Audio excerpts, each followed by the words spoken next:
Welcome into the Bobby Carpenter Show. Excited to have you on here in the post 4th of July show that we've got for you today. Huge show as well. We're going to be joined by Mitchell Melton, Buckeye defensive end, rush. Started out at linebacker, had kind of a meandering journey, Joshua, through his time at Ohio State, but I expect big things from him this year. Very, very excited to ultimately see what he does. Got some other big things.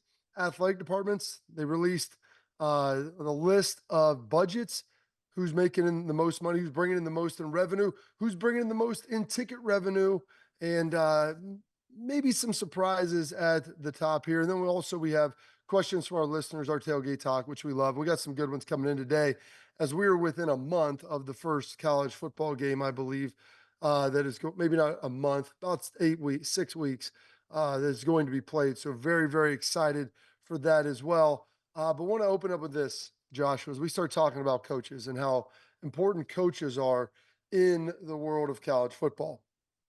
And if you look at it right now, and this is just a tweet that I saw, it kind of fired up the other day, with Nick Saban being gone, Pete Carroll's gone, Urban Meyer gone, Jim Tressel gone, Jimbo Fisher gone, Ed Orgeron gone, Stoops is gone, Spurrier gone, Lloyd Carr gone, Frank Beamer, Les Miles, Bill Snyder, Chris Peterson, David Shaw, all of the coaches that, when I was younger growing up, played for some of these guys. I know that you probably watched. These guys are all done now.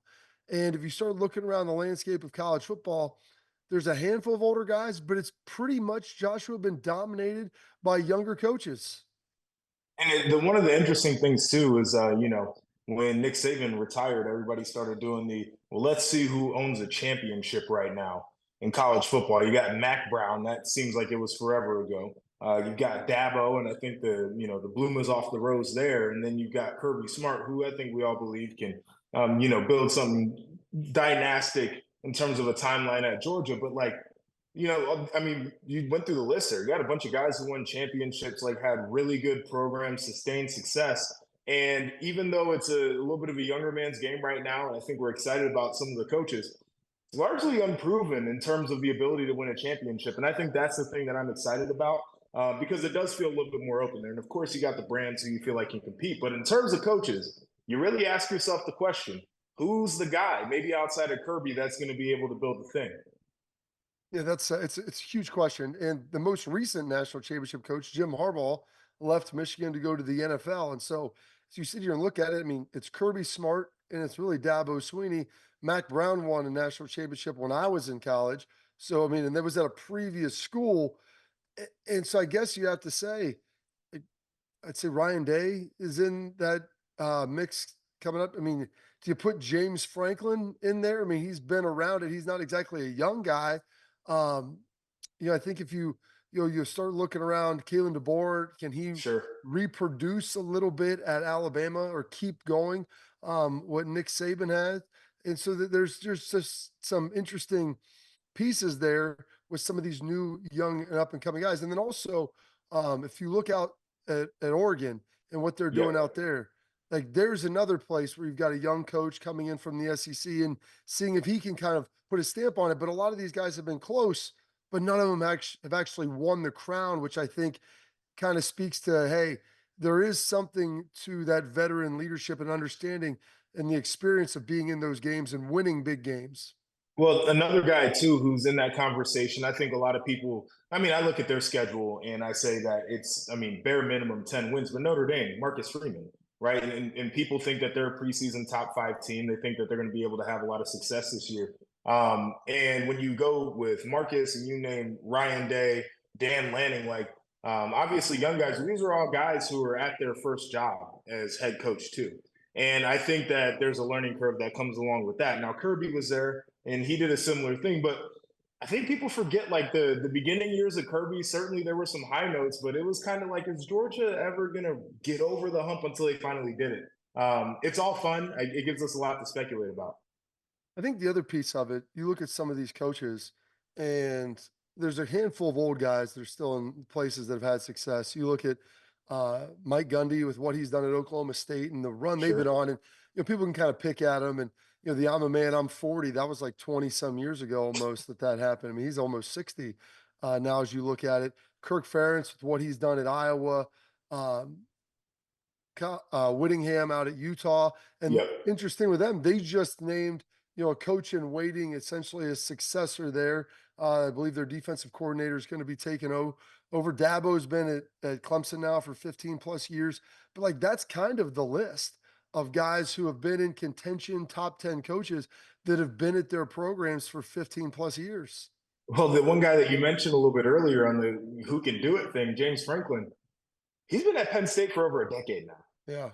Like I played against Penn State teams that James Franklin coached.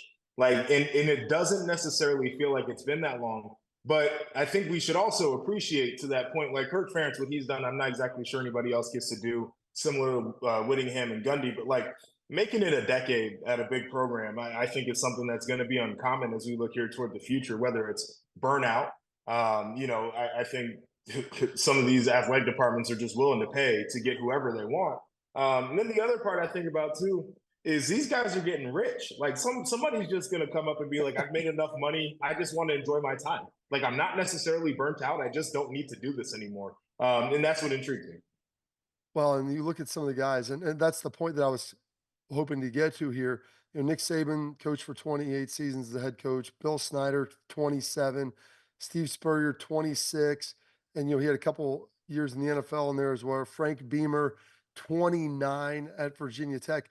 I just don't see anybody lasting. I mean, I think 15 years is probably about the life expectancy. And that's even, you talk about, Dan Lanning at Oregon, Ryan Day at Ohio State. We'll see how Kalen DeBoer does down at Alabama, because either A, you're probably not winning enough and they're going to put the heat on you, or B, the fact that, like you said, these guys make a lot of money. And with what they're expected to do now, I mean, there's essentially coach and general manager, which you always kind of were in college football. But now you actually have general manager style problems with NIL, player transfer portal, and everything else that's out there. It just doesn't seem like it's a sustainable lifestyle for these guys and something that they're going to want to do for very long. I'm gonna tell you this too, and it's a little bit unfair, but the way that you have to ask for money nowadays, like I think boosters might start getting tired of guys after a decade too. Like, I'm tired of dealing with the guy. I'm tired of the guy calling my phone asking me for money, and it's just the nature of the beast. Like, I think if you can make it more than a decade out of school in this environment, you're probably beating the odds. And that's the thing. Like sometimes too, Joshua, this, like fresh voices in the room carry a lot of weight, which is what is amazing with what Nick Saban was able to do for so Yeah, man. long, because you get stale, and you get stale not only to your players, but they're cycling through, but it's more so to the athletic department, maybe to the fan Yep. base, and especially the boosters. When you bring a new guy in, they can get excited and they may want to donate. But prior to that, like, you've asked me for money for the last 10 years and maybe you're winning and maybe you're not, but it kind of burns you out a little bit. All right. Up next, we're going to get a chance to talk to our guy, Mitchell Melton. I'm very excited for this. One of my favorite Buckeyes with kind of his journey. Very talented dude, suffered some injuries. We're going to talk about his journey to Ohio State here coming up next on the Bobby Carpenter Show.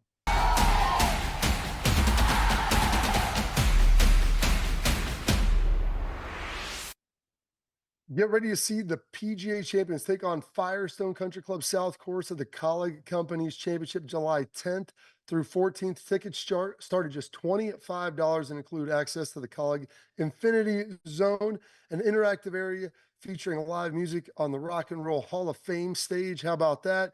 They're going to have food trucks, activations from LA Golf, X Golf, Horse Soldier Bourbon, and more. One ticket, two experiences. Visit collegiatechampionships.com to purchase your tickets and make it a great day. And now, pleased to welcome in my guy, Mitchell Melton here. Ohio State defensive end, started as a linebacker. Mitch, you've been here a long time. Does this feel like the first offseason you've had in quite a while where you've been able to kind of get into this, be healthy, and kind of feel like you're improving as opposed to just rehabbing? Yeah, I think, definitely a lot of my time here has been recovering.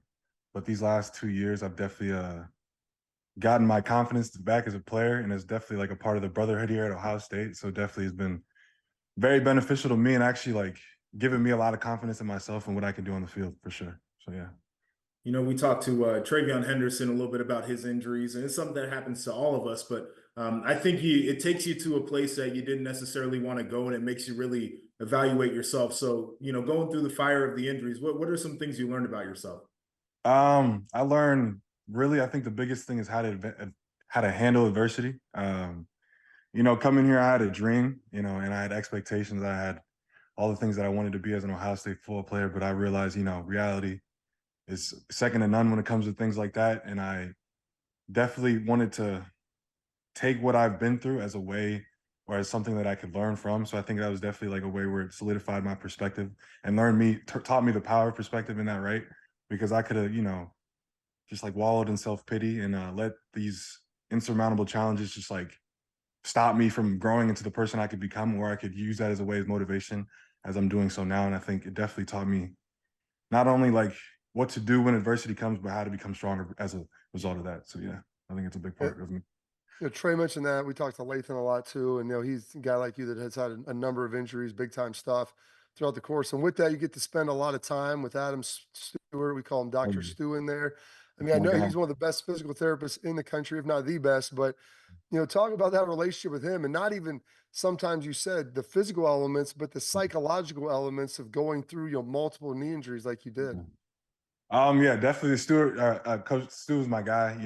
I think those first couple or that first injury, I really, because I didn't really know who he was. I wasn't really in the training room as much as I should be, of course. But after that, being in there every day, being in there every day, I definitely, grew a bond with him and just like we got to know each other very well. And he's one of like the funniest guys in the Woody I say. And I think it's just made it a lot easier, do the day-to-day grind and the day-to-day rehab, having someone like Stu every day just to push me and motivate me every day. So it's nice. Yeah, he's a magician when it comes to his craft. And another guy in that building who I consider a magician as well is Coach Johnson, LJ. He's been at it for a while. Yeah. He's taught a lot of great players, and obviously you've got to spend some time under his tutelage. Like, what is it like working with a veteran of the industry like that? Yeah, it's definitely there's so much you can learn from a guy like that.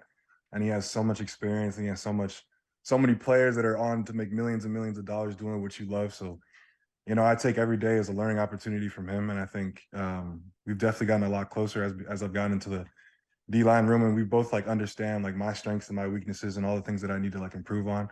So it's just like that transparency and that, willingness to grow from him has definitely helped me out a lot along the way. So, one of the things you did, you underwent a position shift, and Yeah. doing that in college, well, people act like it's easy. Like, oh yeah, we'll just move you around like it's been a mad. What has that been like? You come in playing linebacker, you're a big body guy, Yeah. and I mean you're built, you're very similar size to Joshua and I, and those Hmm. guys now, I mean, they're edge guys. And so, Yeah. what has that position shift been like? Um, it was, I mean, I think in high school I played a little bit of like, on a passing down situation, I'd rush the passer and I had some success at that. So I wasn't like totally foreign to the idea of being a pass rusher, but I definitely would say like it took a little bit to like understand the run game aspect of it and like the physicality of being in the trenches because it's a lot different, I'd definitely say. But I think the biggest thing I've learned is like I can still use my strengths that I had as a linebacker and use that as like an advantage against the O line because I'm definitely quicker and I could move a little bit faster than maybe some other DNs could. But just knowing my strengths and also the things I needed to work on definitely helped a lot in that transition. So yeah. It's funny because I underwent that change when I was playing in the league, and everything happens faster down there. You don't get to see Yeah. as much when you're down there, so you definitely got to prepare. And you had mentioned some of the parts of your game that you've been working on, some of the parts that you need to work on. What Mhm. are your biggest focuses this offseason in terms of your game? Yeah, I'd definitely say knowing the playbook inside and out is probably my biggest thing because there's a lot of different nuances to the game, especially as a defensive end, a lot of different, gaps and schemes that I gotta be accounted for. And I definitely would say in the spring I was getting more comfortable with that, but that could always be an improvement for me. And I say physicality, especially like in a certain run fit, would definitely, help and translate into more playing time in the field and things like that. You mentioned the spring. Did you feel like practice, at least watching it, Mitch, that there was like an increased level of competitiveness? I mean, it was like chippy back and forth and like good Oh yeah. spirited and fun. But man, Yeah. it seemed like it was a battle every day between the offense and defense. It was definitely like two sides of the ball trying to like prove themselves. I say definitely in the D line and offensive line kind of front.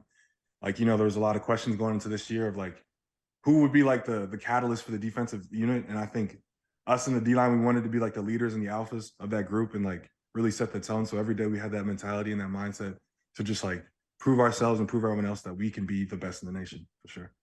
Well, speaking of being the best in the nation, like what are your conversations like in terms of your process to getting there? You know, through spring, I know you guys meet, you talk about objectives, like, you know, what has that been like without giving us too much information?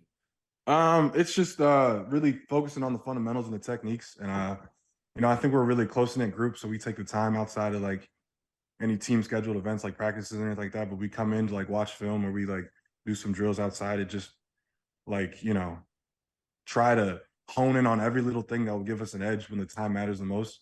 So I think definitely being as and taking as much time as possible on the little things that will always translate, I think has definitely been the biggest thing for us. So, I want to talk a little bit about the weight room. I always like to ask guy who's on here with me a lot, our guy Anthony Schlegel. You got to spend some Yeah. times with Coach Schlegs. I mean, Yeah. just give everybody I always want to hear everyone's individual take on kind of what their experiences are with him. Have you gotten to train with him? And if so, how's that been? Yeah, I've definitely had to train with him a lot this summer, and I'd You say say he's had probably. to or get to? Oh, I had the pleasure. I said had the pleasure of getting to train with him, but nah, he was probably one of the best additions we could have for the summer. I mean, his energy is unmatched. Like I've never seen it before, and the way he carries himself and the way he carries himself in the weight room is something like you just like are in awe in at some points because it's like it's different. You know what I'm saying? Working out with Schlegel, like you have to get your mind right for something like that because it's going to be like if anything like a gauntlet because he just like he's 100% in everything he does, and it shows up in the workouts, and it's a very much like it motivates me to be the best version I can be in that weight room for sure. Yeah, I was coached by Schlegs. I was also coached by Mick. Those two guys Yeah, get after you. It is totally different there. But one of the things that Mick did, we talked about this in some other episodes, is he'll change you up. He calls it forceful adaptation, where something will be completely different. You got to adapt to it, and you don't have a choice. yeah. So when you look back at the workouts so far, like what's been your favorite thing that you've done this summer workout wise? Um, I'd say a lot of like the team workouts that we've done, like it'd be like the last 3 Fridays before we had break, we did like a whole team workout where we had like an indoor.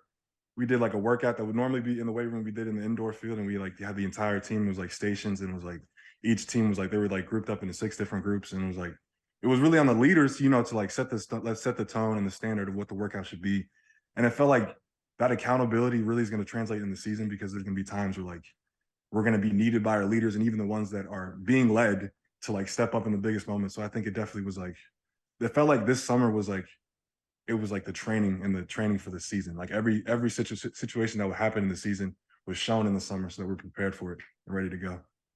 One of the things too, and this would be the first year of this 12-team playoff, and I've talked to some guys about this, and Schlegs has made a great point. He's like the teams with the depth on the offense and defensive line to be able to go through a gauntlet, 15, 16, 17 potential games, what you're going to need to do to be able to have that success. Is that something that's kind of been brought up about how you're going to have to roll a lot of guys and you're going to need to be able to go out there and grind and prepare for that all off season? Yeah, I think that's probably been the biggest point, especially in the O line and D line group, because we mainly work out together throughout the workout times that are separated. So every time we're in a workout, it's like one of the strength coaches are trying to like really hammer home the point that like it's gonna be on us. Like we go as far as the O line will go, and we go as far as the D line will go, and that has to be exemplified in every rep and every workout that we do. So yeah, it's definitely like a biggest part of the summer. All right, we're going to take a quick break here. We're going to get more back with Mitchell. Maybe dive into what he's doing this summer. Maybe see part of the golf circuit. What's he watching on TV? Who's the funniest dudes in the locker room? We'll get into all of that here next on the Bobby Carpenter Show.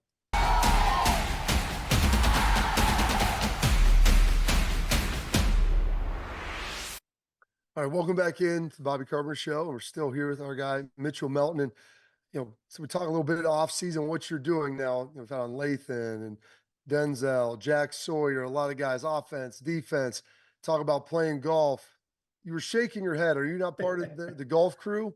I'm aspiring to be a part of the golf club today. Still got some time, still definitely got some lessons I need to go through. But my roommate actually, Cody Simon, is definitely a part of the golf crew as well, and he tries to help me out as much as he can. But I've learned there's an art of finesse to the sport, and I just haven't cracked the code to that. But in due time, I'm still trying. I'm definitely still, whenever Cody's going golfing, I'm asking to go with him and stuff. So we'll see. Listen, We'll see. TBD. I've been golfing for a little while, and I still haven't mastered the art of finesse yet. So, I don't know It if it's takes some something that time. comes.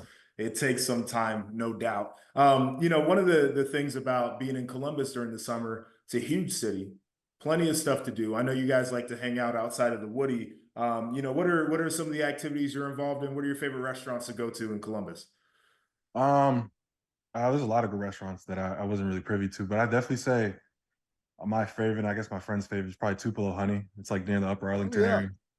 And I've been there, I don't countless times. And I remember in the spring, we had a spring practice. I took my parents there and they had rave reviews as well. So they'll definitely be back. But yeah, I'd probably say my favorite is definitely Tupelo Honey for Well, you sure. got to watch it. I mean, it's some of that good, the nice comfort food. Oh, Uh, yeah. You got to get a salad with everything else coming with it for sure. well, hey, and Comfort don't food's still forget, good. weigns on Monday, they count for triple. Oh, yeah. Okay. Yeah. Yeah. Coming I'm off the definitely watching the weekend. weight after I get back. I'm checking the scale to see if I'm good. But nah, I'll go anytime I can for sure. So we had Cody on here too, and it's interesting. You grew up outside of DC. You went to Mhm. high school there. Cody's a Jersey guy. Um, how did you guys, come to start rooming together? And what's he like? Because I know he's all buttoned up and all business and Oh, yeah. focused all the time. You seem a lot more laid back. Yeah, I definitely call him RoboCop. One of the more regimented guys I've ever met in my life, but it's more power to him, of course. But Hey, I his dad think, went to West Point, man. yeah, I didn't know that, and he told me that like I think sophomore year, and I was like, I've never. It makes sense, because him and his dad and his mom are very, straight. Everything has to be done a certain way, and I respect that about them. But I think it was sophomore year of high school. I had a visit to Virginia Tech, and he did as well. And that's when we had like a dinner, and our moms just started talking, getting to know each other, and from there, like we kind of kept in touch a little bit. But then our freshman year, which was COVID, we had to figure out who our roommates wanted to be, and we both committed like near the same time. So he reached out, and we were like, "Yeah, we should be roommates." And then it was me, him, Cody, or Cam and Lathan, Cam Martinez and Lathan Ransom, Yeah. all in the Griff at once, and it was a great time. I love those guys, and it was a great time, definitely being in that apartment for sure. I'm glad it worked out for you guys because it was a roll of the dice sometimes when you're trying to pick the Oh, roommates out. for But sure. it sounds like everybody's getting along there. Big news this summer. Everybody's been talking about it. I'm not much of a gamer myself, but the new Um, NCAA game is coming out. Do you play? sure. Are you gonna play as yourself? Like, what's the deal there? I don't know playing with myself. I probably got the worst rating on the D line, but nah, I'm definitely because I was a huge fan of the NCAA football games, like when it was 13 and 14 back in the day. Like that was my summer, was playing those games. So I definitely can't wait for the game to come out. And it's awesome to get a free copy of that. So I'm eagerly waiting for sure. Okay, so some other things in the D line room. We've asked Jack this. I'm just kind of curious your opinion. You live with RoboCop and Corey. Who's the jokester in the D line room, or maybe the best on the team? Um, I think the D line is probably the funniest unit on the team. There's just so many guys that you would never expect to be hilarious. But I mean, I think the clear cut right now is probably Tyleek. He's probably one of the funniest people I've ever met in my life, and he will never fail to make you laugh. But I think a sleeper is JT. I think his comedic Really? timing is second to none. I got to be honest. So I think probably Tyleek or JT is definitely one of the funniest on the team. All right, who talks the most trash on the defense? Oh, IGB for sure. And Yeah. apparently, like his brother at Rutgers was doing the same thing. Like it was like a spitting image of just trash talk on the field, which I thought was hilarious. But yeah, IGB is definitely the biggest trash talker. It's you want to talk about another guy, like he talks a lot of trash, but I don't know another guy, Mitch, who looks more serious all the time than Mm. IGB. Like that dude Yeah, walking around, no it's smile ever. no, it's a good day when he smiles because it's like you're surprised. Something must be going right if you get IGB to smile. But that guy's hilarious too. But it's just like when it's time to lock in, he's the one that's going to lock in the most for sure. So also we talk a little bit of golf, aspiring golfer. It's the only sport that the harder you try, the worse you get. So it'll Yeah. come. But I mean, do we stream any shows? We a movie guy? Like what Oh, series are huge. we Yeah. in? I'm a huge movie guy. Huge movie guy. I remember I started watching The Boys, which is maybe kind of crazy, but that's a great show right there. Yeah. Me and my dad are both huge movie guys. He really got me into it, but we went to go see Dune 2, I think Nice. 3 times or something. But every time Really? he was locked into the TV, like the movie screen. Like I've never seen that man so locked in on anything in my life, but he was just like eyes glued to the screen. And that was a great movie. But yeah, me and my dad definitely like our way of spending time with each other is watching movies. So like, yeah, I love to see movies and stuff like that. All right, so if you could only ever watch one movie ever Mm. again, it's the only thing you could watch. What Ooh. movie you picking? Ah, that's torture. Probably Ocean's 11. Wow, old school. Well, the one with Brad Yeah, Pitt and yeah, that but one. still, that came out. Mitch, I mean, to me, that's old school because that was when I was like high school, college. that was That's before I 20 was years ago. born. But I still like Yeah, that trilogy is probably one of the best trilogies I've ever seen. Like those movies are just like the epitome of like suave and swag. It's just yeah. like every moment to see in a movie, I definitely have to watch that over and over again. So yeah. Oh, absolutely tremendous. Well, Mitch, we appreciate it, man. I know you guys are busy. You're past the 4th of July, so you're allowed to get that pit in your stomach, knowing the training camp is around the corner. You're Right there. excited for the season, but basically the summer is over for you, Yeah. and it's all ball now. Yes, sir. But I'm excited for that too. You know, it's been a long time coming, and I'm ready to show the people what I got. So yeah. Absolutely. Hey, stay healthy, keep grinding. We're excited to watch you, man. I've loved your journey, and I know you're going to do some big things on the edge this year. Coming up next, we're talking a little bit of revenue. Who's leading it for the athletic departments across the country? Well, there should be no surprise. We'll let you in on that here coming up next on the Bobby Carpenter Show.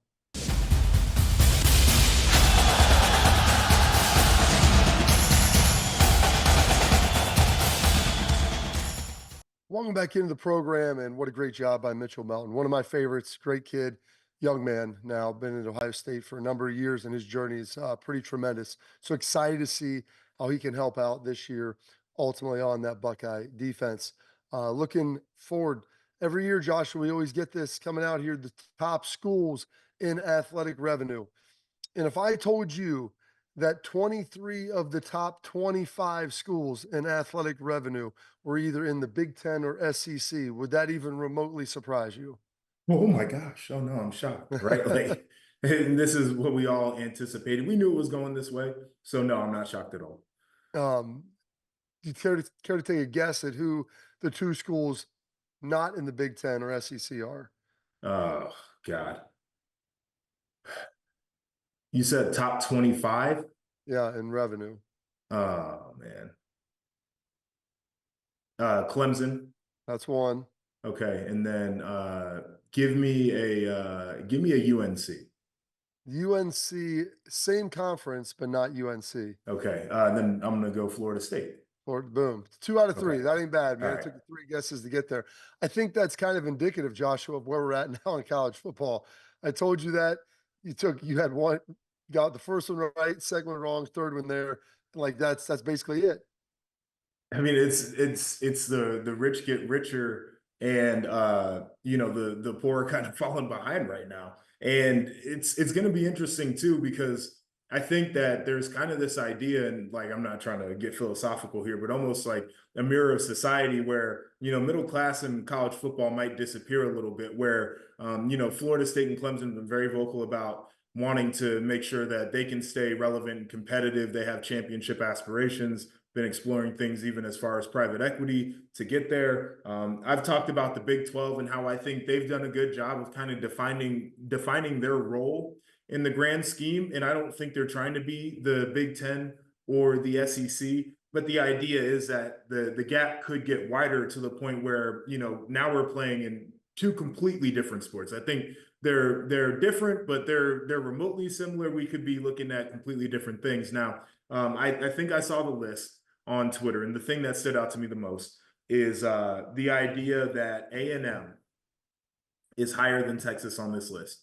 Yeah. And I know folks have talked about the Texas A&M rivalry that we're going to get to see in the fall and everything, but that is one that I'm keeping an eye on. A&M, and we've seen them spend the money, but bringing in more than Texas is impressive.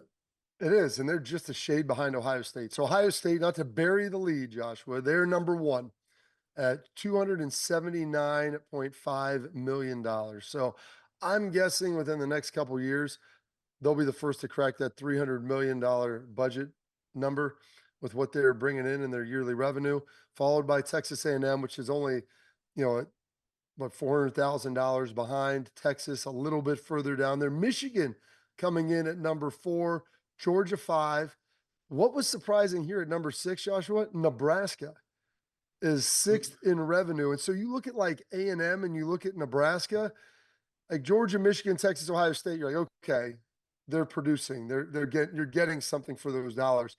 I feel like Nebraska is kind of in that boat like with A&M where you feel like there should be more production given the revenue that's being brought in. But even A&M, like huge school in the state of Texas, like you could talk me into now number two is crazy. You could talk me into them being really high up on this list. Nebraska, and I've been there for game day. The fans always show up. They've got a sellout streak that's ridiculous. People are engaged with that athletic department. It's not just football. They support, volleyball, they support everything that's going on out there. But number 6 on the list. I mean, we got to take it back to 94, 95 and see if they can't make a run at things.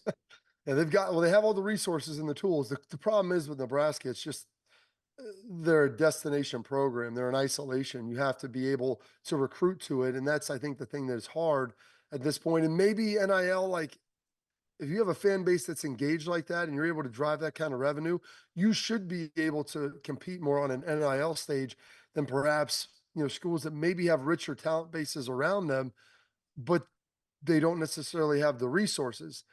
The issue real quick on that though is like, they have the routes. If you fly into Chicago, you can get to Lincoln, right? And that's a quick flight. But if you can't do that, you got to go to Omaha and then you got to drive an hour and 15 minutes. Like that is just not something that I think you can talk a lot of guys into doing.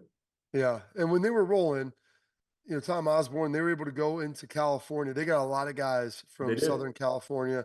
He would get a lot of guys out of Texas. They'd go up there. And they were able to have a lot of success recruiting and bringing those dudes in. So that was a big deal. Penn State, we mentioned James Franklin earlier off the top there. Penn State coming in with $202 million in revenue. At number 7, Tennessee at 8, LSU 9, Bama 10. And interestingly enough, Oklahoma was 11, but Wisconsin was 12. And I thought that was interesting because they've been pretty good. Now with Fick there, we'll see if they can turn this thing and get back to where they were winning 9, 10, 11 games on a yearly basis. But, people kind of talk about them being underfunded, but they're sitting there just a shade under $200 million in yearly revenue. And Wisconsin's got a similar thing to Nebraska too, in terms of the athletic department support. First off, their alums they're real proud people, and they like to show that. So I'm not necessarily shocked. Also, what else is going on in Wisconsin? And I'm not saying that to throw shade, but like that's where the attention is in terms of collegiate athletics. I can see it. Well, they've got the Milwaukee Bucks, Joshua. They've got the Green Bay Packers. You've got the Brewers. I mean, you do have some professional sports teams in the Bucks. But if you're a Midwesterner, you like your college sports too. You do.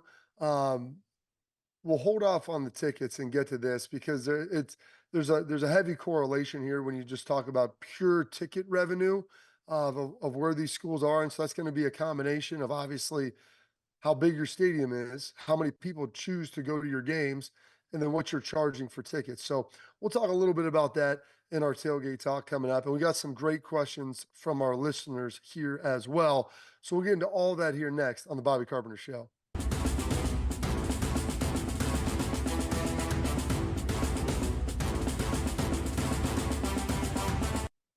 All right, welcome back into the program. Now we got some tailgate talk. Tailgate talk is brought to you by our friends at Garage Beer. Garage Beer is the perfect beer for you all summer long and all summer get-togethers. Cookout, Garage Beer, family reunion, Garage Beer, doing yard work like I was yesterday. How about some Garage Beer? So go buy some Garage Beer. It's beer-flavored beer, and it's just what you need. All right, Joshua. I said I was going to make sure we got the revenue from season tickets in here for ticket sales via public schools from the 2023 season. Coming in $64+ million. Number one on total athletic department revenue. We've got Ohio State. $55+ million, Michigan and Texas. $40+ million. We've got Penn State, A&M, OU, and LSU. And then in the 30+ realm, Tennessee, Arkansas, Alabama, Georgia, Nebraska, and Florida. Surprising Nebraska was that low because they sell out that ginormous stadium every week. Maybe tickets are a little cheaper. I know at the Buckeyes, like it's a big stadium and it's not exactly cheap to get into. So they must be doing something right. Yeah, I know at Nebraska too, the athletic department will do partnerships to sell tickets to give out to certain groups so they can keep the sellout streak there. So I think that's an explainer. The 64 million is a ridiculous number, especially when you start to think about the gaps that exist on this list. It's, about 9 million between the second tier and then another 15 between the third and the second. Printing money, man. They got a way of getting people in the seats. Well, you got to think. I mean, there's 8 games every other year now. 7.5. They used to almost always have 8 home games, but 100,000 people on average, $80 a ticket. Like, all right, $8 million times that by 8, 64 million. Like, it always seems to be full, and they always seem to do a great job. Some questions here coming at you. And it's fun. Which player position group are you most excited to watch this year? And I'm going to kind of pair this in the question from John K. He said everyone's talking offense and a little bit of D line. Question is, how far will they go with the no-fly defense? And I think this secondary, number one, I think the D line is going to be great. And I'm really excited. We had Mitchell Melton on, guy who's been hurt a lot, very athletic, and I think will translate really well to the next level. So I'm excited for him to have a big year, despite the fact that they've got really good defensive ends around him. But Joshua, I think this secondary, and part of it's because the D line is going to be really good and they'll provide a lot of pressure. But I think there's about 8 to 10 guys that they can play in this secondary and have a top level caliber pass defense, best in America, hands down. And I don't know when the last time I've been able to say that they have all these corners, safeties, inside, outside, that are all high level competitors that can go get after it. Yeah, it was interesting when I was at Ohio State. We had Eli Apple was the first round pick, and Garyon Conley was the first round pick. Von Bell was second rounder, and then Tyvis Powell, who was back there as an undrafted free agent, but all guys who ended up on NFL rosters.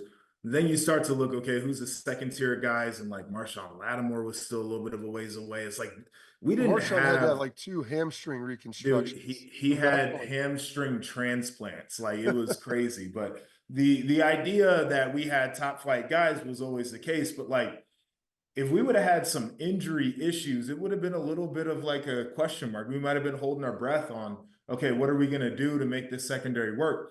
And that's the one group on this team that I'm looking at this current year where I'm saying, okay, if a guy goes down, certainly you don't want that to happen, but you think they're going to be in a good spot. So I don't think they're very far away from being one of the best secondaries if they're not the best secondary this year. Now, the group that I'm looking at is the offensive line. I'm going to keep hammering that because I think, as Mitchell said, this team goes as far as they go. Josh Simmons, to me, is a guy who I feel like is flying under the radar. He consistently got better as the year went on. He wasn't a guy where you're looking and saying, man, we gotta figure this thing out. Transfers in, that's a tough deal playing on the offensive line, played solid football. And I think he's got the athletic tools to take a big step this year. Well, he has athletic tools. He has first round ability. He is a guy that moves. He's got elite strength. He just, when you're coming from where's he, San Diego State, there's a jump, and it's not just a talent jump. It's a psychological jump, Josh, from going from a program like that to being thrown into the Marathi, Ohio State, O-line, D-line blender, because that you've been there. And if it might as well have just been coming from high school for him to kind of develop that mentality. I mean, you talk to any coach in America and they'll tell you the biggest difference between a top flight P5 school to, a bottom tier, I guess, power 4 school to a group of 5 school is the trenches. That is where the biggest difference happens. So you're totally right. It takes some time to adjust, but even with the adjustment, I thought he was solid last year and he's got a lot of room to get better. Oh, he's going to be very, very talented. Very excited for him. And one other guy I'm going to try to maybe get him on here before we get going with training camp is Jordan Hancock, because when you have a inside corner that is physical, that can also play outside corner, can play safety, can do all these things. That's a Swiss Army knife. Those guys are invaluable, and they maybe don't get the hype of the guys on the outside. And we're talking about IGB, you're talking about Jermaine Matthews, Denzel Burke, all these great players.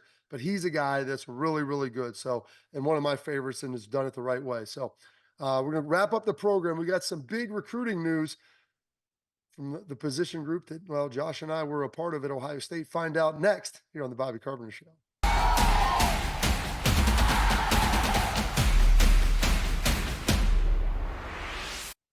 Welcome back into the program. Final segment here, and big news for the Ohio State linebacker recruiting room. And Joshua, we talked about it. James Laurinaitis, he was a graduate assistant, but basically running the room. The one thing you can't do as a GA is you can't get out on the road and recruit.